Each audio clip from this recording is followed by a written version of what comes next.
What's going on, everyone? Shout out to the Wildflower Collective on Patreon. Welcome to Chasing the Music. We got JP here, aka JPierre, aka JPierre on the beat, all of the things. And we are on Chasing the Music again, and we are going to dive into some independent to full-time creativity type things and talk about our musical journeys and some other fun stuff. So yeah, JP, go ahead and introduce yourself. Who are you? What is your name? Where are you from? And what do you do? What's going on, everybody? Thank you, Lenci, first of all, for that introduction. It's JP, aka JPierre, aka JP on the beat. Right, Uh, right. Born in Brooklyn, New York, raised in Macon, Georgia. Shout out to the four, the four, as we say. But I am just blessed to be here. I was raised in Macon, like I said, come from a musical background. My mother and my father both are musicians. My mom plays piano and sings. My father sings, play piano and drums and guitar. And so, yeah, I just definitely have always been exposed to music, grew up in the church, singing, playing, doing all the things. And so, yes, I currently sing.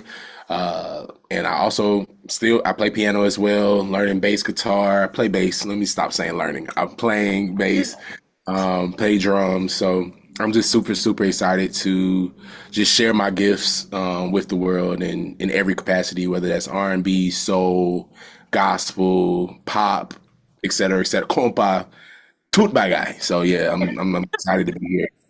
So tell us more about the compa. Like, is that a part of your like heritage, or is it something that you kind of found out about and picked up, or like Mhm. how's that Well, one of your experiences? yeah, so my mom is a Southern Belle, born and raised in Montgomery, Alabama. But my father was born and raised in Haiti. And yes, it's compa. Compa is a big part of like our culture and our music. And it's one of the genres that we definitely listen to. And yeah, so I learned about compa, and I have certain songs that I try to, creep in that influence or Right. involve that influence. Awesome, awesome. Yeah, I one of my favorite compa DJs is DJ Clemso. Okay. I love DJ Clemso. DJ Clemso is literally amazing. And there's like from what I've been told, there's a dance that goes to compa. Like there's a specific like cultural dance. I can't do it. I feel like I would either like fall on my face and trip, or I would like fall in love with the person I was dancing with. Like it's just like I can't do it. I just try to observe. I just try Yeah, to observe. You know what I'm saying? So. But it's, Haitian culture is really beautiful. So shout thank out you. to that. So Shout out to Mose. right, how did we meet? One of the questions is how did we meet?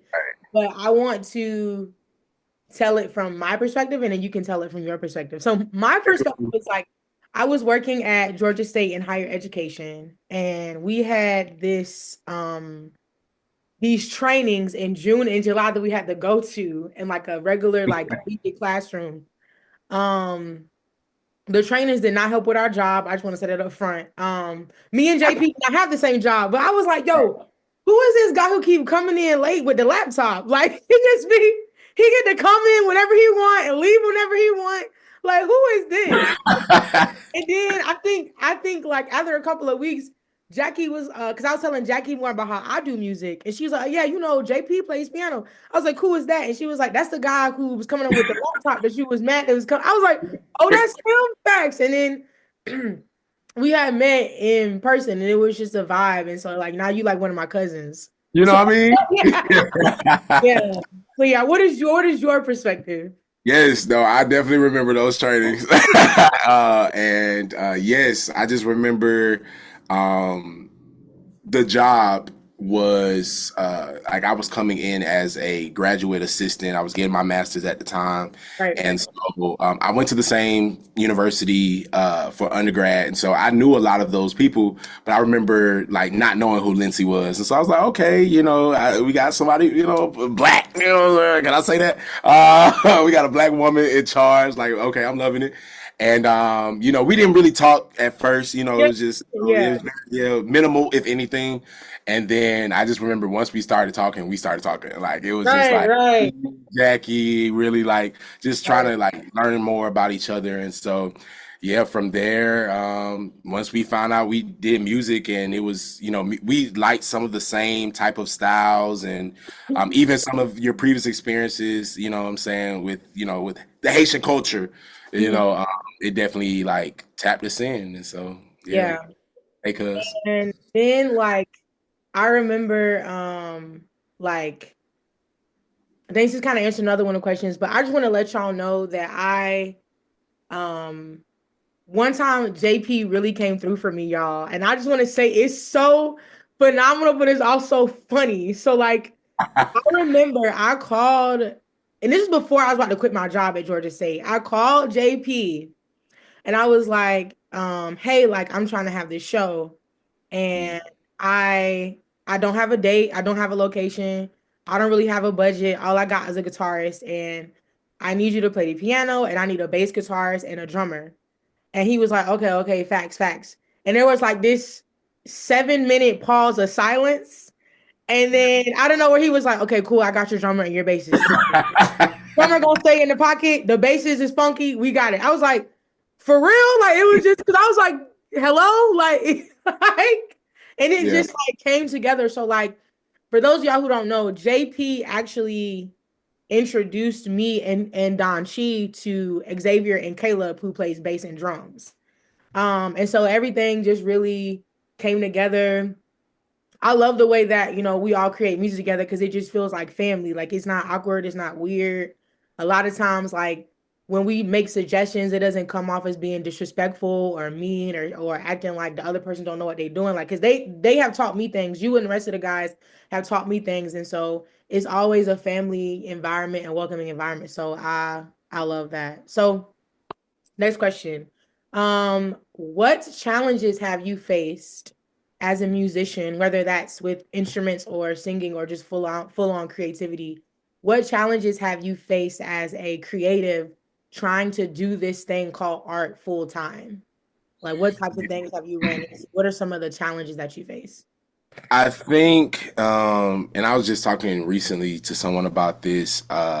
We have seasons, or at least me personally, I have seasons where um, things are looking great. We have gigs coming in, the money's coming in, and then we have seasons where, like, yeah, there's someone else that's more relevant, or just someone else that's really getting the calls, and I think just going through that, it taught me, okay, like, well, JP, growing up that some actors, you'll see them a lot and then they'll take a break, and you'll see that. And it's like, you're not the only person that's going through this. And one thing that I realized in those seasons was no matter what gigs I had throughout the week, Monday through Saturday, every Sunday, I was playing in somebody's church.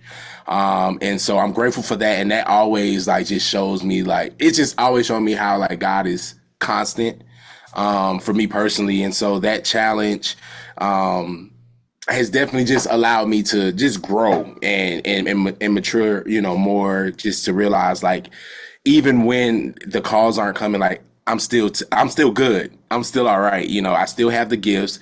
I'm still exercising those gifts. And so everything will be all right. And so I'm in a season right now where things are going great, and so I'm trying to, another challenge is just being present in that moment. Like, okay, when I do have those seasons where things are coming, really capitalizing on that, because you just never know. Like life is full of up and down. So that's one of the challenges that I can speak to. Yeah. Can you like is there anything that is do you think kind of like artists face universally as far as like finding resources or how to like find gigs? Because I see that you have more of like a consistent schedule, but like what was your journey from like not having gigs to now you have something that you can rely on, pretty much I would say weekly or monthly. Like what was the journey like that to finding like dang, like I don't have anything to now I have something consistent. Yeah, for me, networking and making genuine connections. Like, I think easy now. Like social media makes it seem like we know people and we don't. Like we really don't know these people. And so like a lot of the people that I would see at shows, like they look familiar because, we're all doing our thing. You see them around Atlanta and all that, but we don't know those people, and even if you talk virtually, like it's nothing like meeting somebody face to face, talking to them, letting them know like, hey, if you ever need, now don't, we do it a lot specifically in Atlanta. Sometimes we be like, if you need somebody and just leave that out there. But no, I've been blessed to meet people, enough people to where I hear that and it actually comes back up. Like the way I'm even gigging weekly is based off of a musician I met years ago. Him and I haven't like before December of 20, like this past December 2024, him and I probably hadn't played together since 2022, 2023. But when there was a need for a singer, he hit me up, and that's basically just because of networking, keeping those relationships. And even when we don't talk all the time, just being intentional, checking on people, just being a good person, you know what I'm saying? Like really just Right. taking the time Right. to really just keep up with people, you know what I mean? So those relationships, building relationships is the Okay. simple answer. Awesome. Awesome. We love community building over here in the Wildflower Collective. So that's amazing. What are some of your biggest influences in Oh, music? some of my biggest influences definitely Stevie Wonder, Mm, Jamie Foxx, John Legend, D'Angelo, mm. Moonchild, getting into the gospel scene, of course, Fred Hammond, um, Jason Nelson, David Wilford. I have a lot, but getting outside of gospel, Outkast, they influence the way that I even like approach music because they've always been, I feel like, true to themselves. Like they're very, very conscious and aware of their sound. What they want to do is what they're going to put out.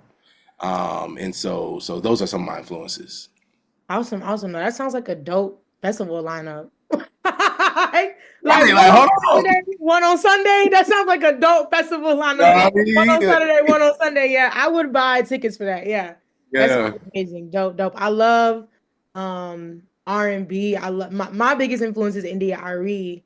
Um, yeah, and I think she influenced me more as like a young black girl trying to like find beauty in myself and amongst other things. But I also love how India and Lauryn Hill use live instrumentation. And so when I started to take music more seriously, I was like, I really only want to use live instruments. wow, yeah, And so when I couldn't, I would try to find like a producer that would kind of mimic the best way they could. But I really love doing things live. If I'm performing live, I don't want to do a backing track. Like that's like the absolute last resort. I do not want to do that. But there's something about using live instruments that it's a person in that. Like it's a person on the drums, it's a person on the bass, it's a person, you know what I'm saying? It's not like one person trying to do everything. You can feel all of these different like souls and spirits on each instrument, and everyone is playing a role, and it just works. I was telling Don Chi that one of the things that I love about when we all come together is that like our backgrounds are fueled by different things, and I right, love how we all just show up as ourselves. So like I'm traditionally R&B. I have moved to somewhat of a sometimes I can be in a more gospel space, but I would say like R&B with a little bit of like country.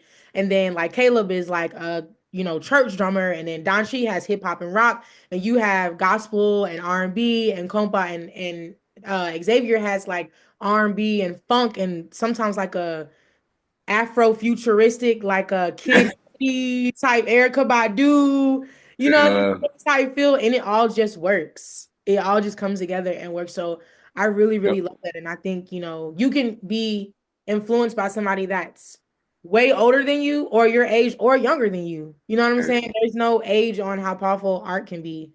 yep. Um, what? Oh gosh, what's the next question? I'm trying to look. Edit. We're gonna have to edit it. Right. What Edit. is what is your most memorable experience from a live performance? I've had a few. One that I think was one that I talk about during my shows sometimes. is I got a opportunity to perform for Usher, Mm. his nonprofit, um, the the New Look Usher's New Look Summit. And I just remember that even happened from building relationships. I went to an event where you could showcase your music. Someone heard my music, and everybody's like, it was just perfect because everybody was playing like trap, that. And then I came with my first single, which again featuring E Hub on the sax. Shout out E Hub. Yes. It has like a jazzy type of vibe to it, very like swing meets hip hop meets, and so it made me stand out because it was so different. And the representative that I was speaking with from from his team was like, Usher's going to review all these performers and he's going to pick ultimately. So when I was selected for that, I was like, well, first of all, that's Usher. Right. Yeah, Right. what? And two, just another opportunity to like just self-reflect, like, wow, we're really doing this, like we're actually doing this and people are recognizing this on a grand scale. So that was definitely memorable for me. And I even one thing about me, I'm always trying to bring somebody that I'm cool with along. And at the time, my freshman roommate, I wasn't a freshman in college, but my freshman roommate did videography and photography, so I was able to bring him along. That's something that he Love cares that. about, and he did. So it was just everything just always comes full circle. I love that. I love that. Definitely. When I was in college at A&T, there's a DEESE clock tower, Dees clock tower. And it says something like, and I'm paraphrasing, like as you basically lift as you climb. Like as you go forward, like bring somebody with you, like look back and bring somebody with you. And I think that's such a big thing for community building. So Being bridge builders, I'm telling you. right. Like you gotta be, if not us, then who? What was Hello. what was the moment in your life where you were like, you know what, I'm gonna try to pursue music full time? Not full time in essence of like, I'm about to drop everything and only do this, but like what was the moment where you were like, you know what, like I want this and I'm going to spend a considerable amount of time on trying to get there. Like I'm going to start the journey of trying to do music full time until, I eventually make it there. Like what was the moment like when you wanted to do that? You realized you wanted to do that. Yeah. High school, senior year, Eric and I auditioned last minute, the last day for our talent show. It was called Howard's Got Talent. Okay. And I just remember we were like, "Are we gonna do this?" And we was like, "Yeah." And then we was like, "Nah, we're gonna do this." And we did it, and we won first place. And Wow. yeah, it was like literally there are pictures. What I'm saying, like our mouths are open, like what I mean. And Facts. and it's just it was a blessing, for me because it was just like wow. Like before then, most of my musical opportunities were in church, and I by then I had wrote songs that were considered secular, but I wasn't performing them for real like that. So even though we did a cover at the talent show, that influenced us to get more shows. One of the judges, she used to have shows around just local spots, Mellow Mushroom, and just different places around the city. And yeah, because we won, she would like throw us these gigs, and so that's when I first started, I guess, touring. I don't know if that's the word, That but that's what counts. I was like, I can do this. I can do this. Right. Yeah. I Right. like this. Friends pulling up to the shows, people I don't know telling me y'all sound good. Where's the tip jar? Oh yeah. Yeah. That felt good. That felt good. So, oh yeah, yeah, yeah, Oh yeah, yeah. yeah, yeah. Right. Yeah. So yeah. Facts. Yeah, that was That's for me. amazing. Do you feel like sometimes like people, which I'm hoping that nobody has told you this, but have you ever felt like maybe the world as how it is kind of tells people, especially when they're young, like, oh, trying to do music full time is a one in a million. Like, you need to find a real job. You need to, only focus on this, doctor, lawyer, engineer type things. Like, and if that's ever happened to you, like, like, how does you combat that? And what keeps you motivated to keep going on this journey? Yeah. I think so. Of course, you get those thoughts, and you have people who haven't seen it firsthand. So if you haven't seen something, it's kind of hard to believe in it. And specifically like our generation, like we grew up with every now and then you have like a really popping kid star, but now every like TikTok has changed that. You get like people just getting publicity left and right. But one thing I think that has always like helped me too is my mom. She is a big supporter of my music. Like it doesn't matter the song, it doesn't necessarily matter what I'm talking about. Like she pushes me. Like I remember one time I put in an order for like 500 um what you call it cards. Like I was, cards that you have, Yeah. business cards. And I remember she was just like, "So are you giving me half?" And I'm like, "What? Like what are you talking about?" But that's just the type of person she is. Very selfless, very supportive. And so that's one of my factors that really keeps me going because she believes in it. Like I remember I was telling her the other day, like I auditioned for something, and she was like, "Well, when you get it, I'll help you with your rent if you need it and all this." Like just literally, Wow. I'm like, okay, like so she's always been in that headspace, and so that definitely helps. That boosts my confidence, and like if she believes it, why can't I? You know what I'm saying? So that helps. I love that. Yeah. My family, like, oh, how can I put this? They ain't gonna see this. I feel like they like, believe in me. One of my biggest fans was my dad, and we not gonna get Yeah, into that. yeah. But Mm, like I feel like my family now, like they believe in me. Now, some of them are really like, yo, do it. Like, I'm gonna okay. show up. I don't know where everybody else gonna be at, but I'm Right. showing up.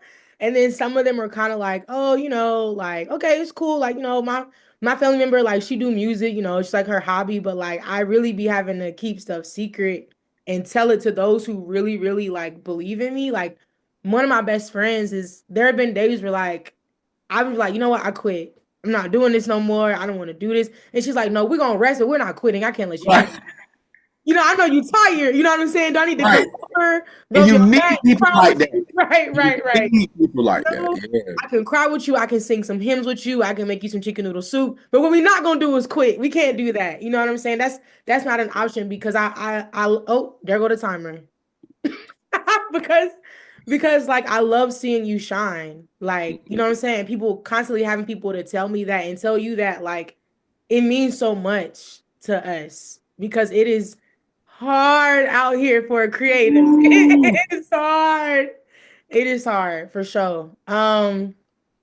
I think that's one of the last questions. Last thing is, do you have any song recommendations? Or anything that one song that's really on your heart that you want us to check out and or look into. Oh, there's also another question after that. I'm sorry, but answer this one. Yeah, for sure. Oh, Lenci, dang, one song. Like, do I be selfish in this moment? If you haven't already, check out "Happily Never After" by Okay, yeah, plug yourself. Yeah. JP on the beat. I'll start there.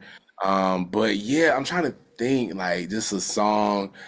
I think, hmm, maybe not a song, but an album.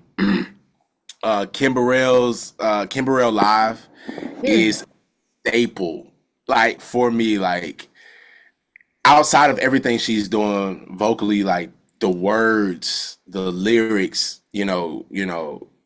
she'll have you sing it and you not even realize you're quoting scriptures. You know what I'm saying? But like Mhm. the project for me is just yeah, it's what I need. Like it's good for my soul. Like if I'm feeling discouraged, if I'm feeling happy, if I don't know what to play, I'm playing it. I think it was one of my top stream albums even last year. And this album dropped maybe 2000, 2002. I gotta go back and look. Wow. But Okay. it's a lot and it's live too. You know how we feel about the live. Like it's a Right. lot. Right. Right. Like it, And it's yeah. Kim Burrell live. It's That's an the album. I can't do a song, but it's an album. okay. Yeah, Okay. I'm writing that down. I'm gonna put it in the link. And happily never after. Just send me the link to that. got Um, you. so I can plug it in the description. Last question, y'all. What is one? piece of advice you would give to other independent artists trying to make it on the road to full-time creativity? One piece of advice, road to creativity. I think one word that I would have is Jesus. You gonna have to edit this because I gotta think. No, What it's would I? not. Listen, I use CapCut. Right? Don't worry about that. Don't worry about that at all. One piece of advice. It's a lot that I could say, but one piece of advice is learn as much as you can. Um, just learn as much as you can. Whether that be finances, becoming financially literate, so when you get the money, you know what to do, how to spend it. Come on, come on, come on. Budgeting, taking like free courses. There's so much like I really try to listen to my elders, and when they tell us like y'all have so much at y'all fingertips, I really like try to listen. And like you're right, you're right, we do. But yes, like definitely learn as much as you can, whether that be from Google, whether that be from people. Like just learn as much as you can about the industry, about your specific role, your instrument, your business, whatever it is. Just learn as much as you can, and yeah, just continue seeking knowledge. Okay. Continue seeking Cool. knowledge. Cool. Well, y'all, that is going to be it for this episode of Chasing the Music. We got J'Pierre, aka JP, aka J'Pierre on the beats. And you got to say it just like that. You got to say it just like that. Oh, he got on his Lenci shirt today. Go ahead and show the people. Yeah. Handmade by Handmade. yes, by Miss Lindsay. Handmade. I screen print a lot of my merch by hand. So currently my shop is down, but we're gonna get it back up and running. And yeah, JP, thank you so much for being here and letting us take up some of your time. Shout out to the Patreon members and the Wildflower Collective who have made this interview possible. And yeah, we will see y'all on the next episode.